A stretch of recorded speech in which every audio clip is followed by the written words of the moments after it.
Buenas, chiquis, ¿cómo están? Bien, hoy lo que vamos a hablar es el concepto de envejecimiento saludable, ¿sí?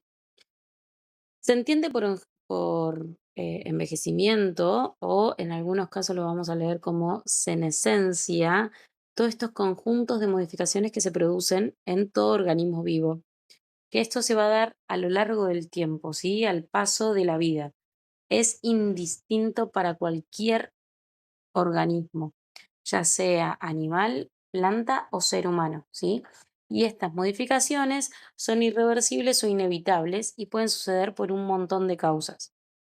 En las personas, con el paso de los tiempos, se modifican todo lo que son órganos, aparatos, sistemas del organismo y también se pierde la capacidad de hacerle frente a la enfermedad, lo cual hace a los mayores muchísimo más vulnerables. Estos cambios no se producen al mismo tiempo en todas las personas, ni aún en todos los órganos de una misma manera. Vieron, por ejemplo, a veces afecta a los pulmones en algunas personas, en otras personas la vista, en otras personas los huesos, ¿sí? Pero la particularidad es que pierden, ¿sí? De manera individual y podemos observar a diferentes personas con la misma edad, pero con la funcionalidad completamente distinta. ¿Cuáles son las modificaciones que se dan? Todas están influenciadas por los hábitos de vida. Algunos son aspectos genéticos y otros son aspectos en el ambiente en que esta persona vive. Entonces, así podemos distinguir un envejecimiento fisiológico, que son a lo que nos referimos, a los cambios debido al envejecimiento normal de las personas, estos que se dan a lo largo de la vida, y luego tenemos lo que son envejecimientos patológicos, que suceden cuando los parámetros se desvían de los considerados normales por la presencia de patologías derivadas del estilo de vida y de las circunstancias ambientales. Hay diversas teorías que intentan explicar el porqué de los cambios que suceden al envejecer. En las personas mayores encontramos con frecuencia problemas de salud difíciles de encuadrar en el marco de la, entre comillas, clásica enfermedad. Ese tipo de presentación clínica llevó a la definición de los síndromes geriátricos que requieren de una intervención específica y de un abordaje integral propios de la medicina geriátrica. ¿Sí? Bien. Cuando nos aproximamos al estudio del proceso del envejecimiento, debemos partir como de base principal, según la cual es vivir, ser activo y adaptarse al medio.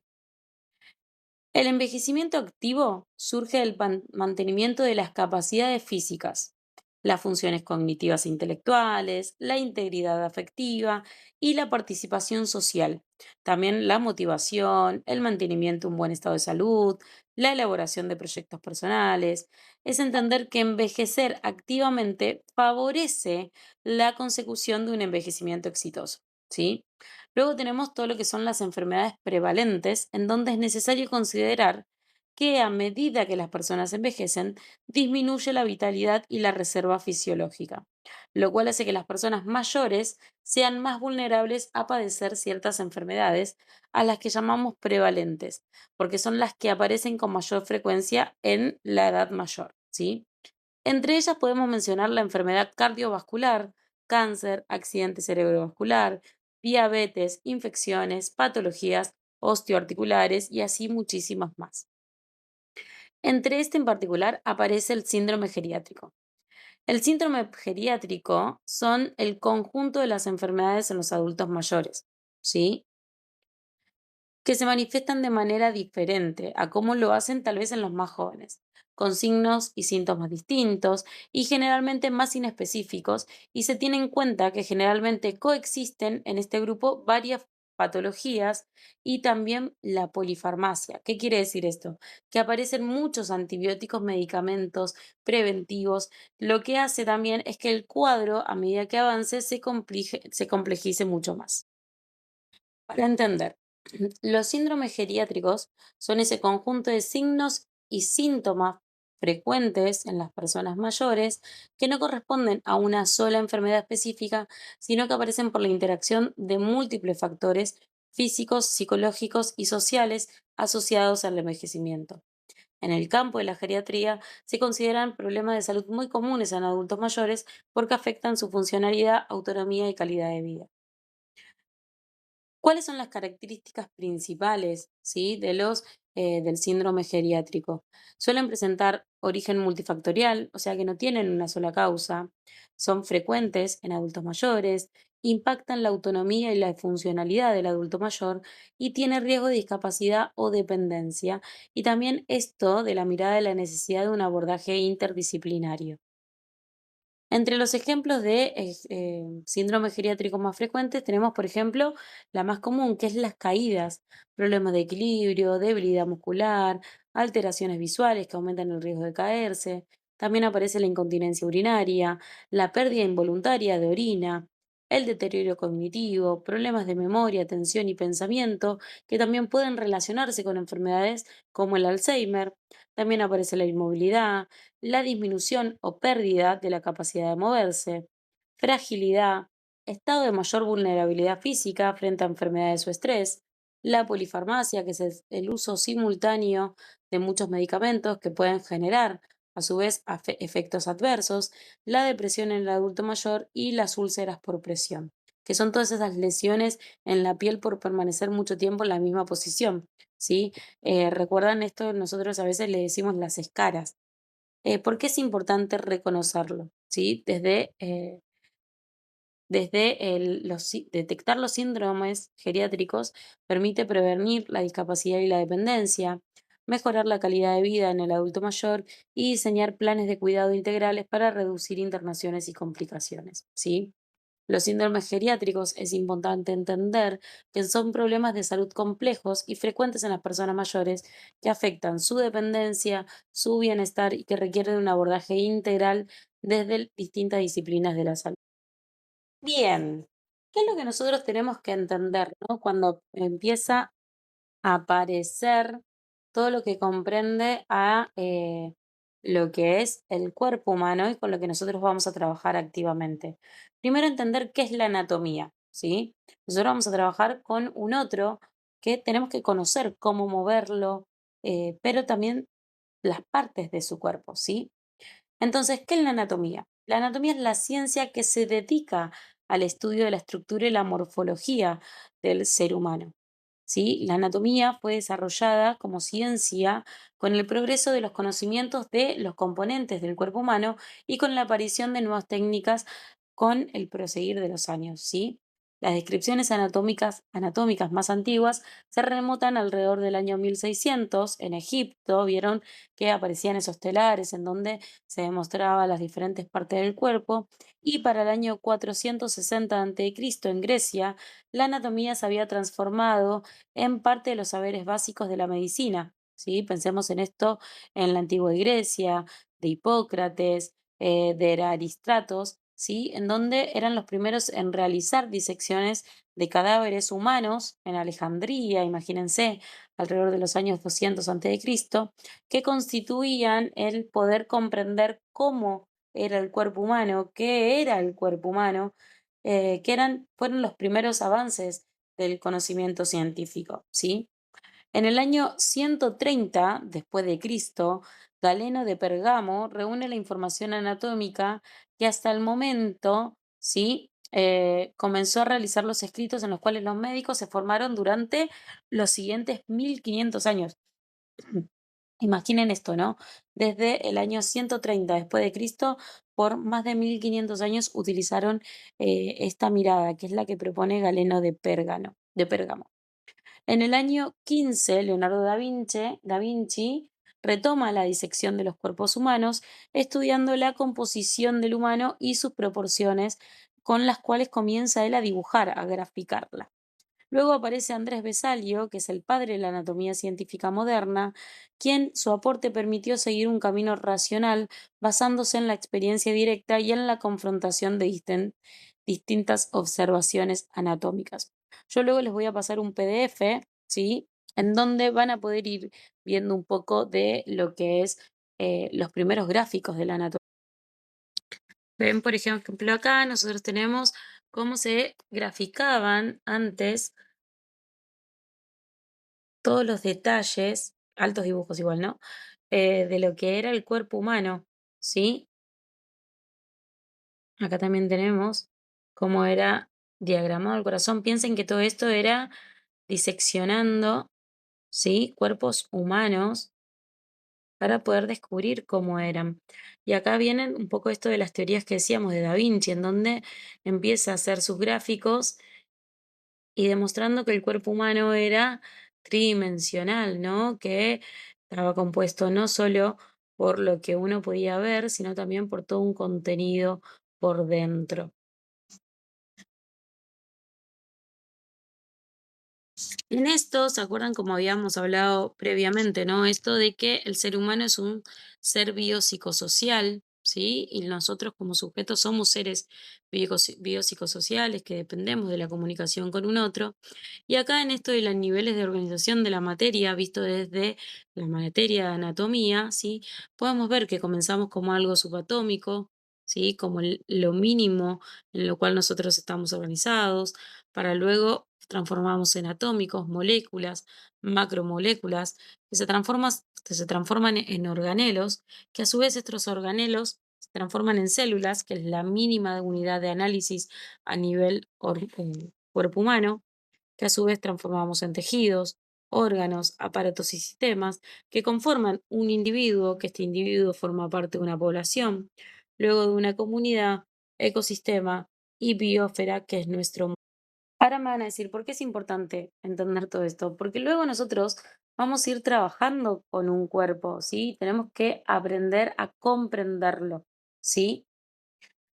El empleo, ¿sí? De diferentes técnicas y puntos de vista determinaron la existencia de distintas ramas de la anatomía y las cuales presentan perspectivas distintas pero complementarias a la vez. Por ejemplo, tenemos la anatomía macroscópica, que es el estudio morfológico sin recurrir a un sistema de aumento óptico. ¿Qué quiere decir esto?